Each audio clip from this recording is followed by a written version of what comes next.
লক্ষ্য করো এখানে হচ্ছে লাভ ক্ষতি রিলেটেড একটা অঙ্ক রয়েছে, যে বলা আছে মাইশা প্রতি মিটার 20 টাকা ধরে 15 মিটার ফিতা ক্রয় করলো, ব্যাটের হার 4 টাকা, দোকানিকে 500 টাকার একটা নোট দিলে দোকানি তাকে আর কত টাকা ফেরত দিবে এটা বের করতে বলছে। তো লক্ষ্য করো, যেহেতু প্রতি মিটার কাপড় হচ্ছে 20 টাকা, অর্থাৎ 1 মিটার কাপড় হচ্ছে 20 টাকা, সেক্ষেত্রে 15 মিটার কাপড় কত হবে?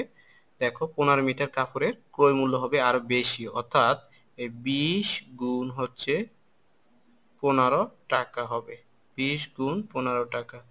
এখন এই 20 কে যদি 15 দিয়ে গুণ করি আমরা, তাহলে 300 টাকা, অর্থাৎ ফিতার ক্রয় মূল্য হচ্ছে 300 টাকা। এখন লক্ষ্য করো যে তার ব্যাটের হার হচ্ছে 4 টাকা। ঠিক আছে, ব্যাটের হার 4 টাকা, এই যে হার কথাটার মানে হচ্ছে 100 টাকার মধ্যে ব্যাট হচ্ছে 4 টাকা, অর্থাৎ 100 টাকায় ভ্যাট দেয় হচ্ছে কয় টাকা? 4 টাকা।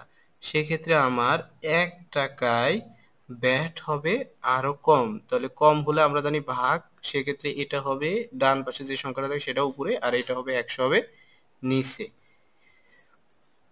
এখন লক্ষ্য করো যে কয় টাকার মধ্যে আমার 300 টাকার মধ্যে কয় টাকা সে ভ্যাট দিবে সেটা আমরা বের করব। তাহলে 300 টাকার মধ্যে সে ভ্যাট দেয় আরো বেশি, ভ্যাট দিবে 1 টাকার মধ্যে, যেই টাকা তাকে সে ভ্যাট দিবে 300 টাকার মধ্যে তার চেয়ে বেশি, বেশি হলে গুণ হয়, অর্থাৎ উপরেরটার সাথে গুণ, 4 গুণ 300, নিচে হচ্ছে 100। এখন আমরা যদি কাটাকাটি করি, শূন্য শূন্য কাটা, 3 4 12, অর্থাৎ সে এই 300 টাকায় ব্যাট দেয় হচ্ছে 12 টাকা।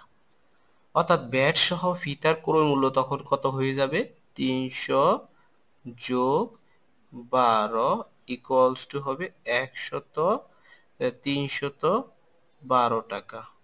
এটা হচ্ছে ব্যাট সহ ফিতার ক্রয় মূল্য। অর্থাৎ সে যদি দোকান থেকে ফিতা ক্রয় করতে চায়, তাকে এই 300 টাকা দিতে হবে।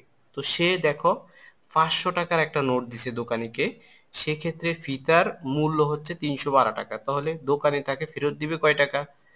500 বিয়োগ 312 ইকুয়ালস টু হচ্ছে 188 টাকা।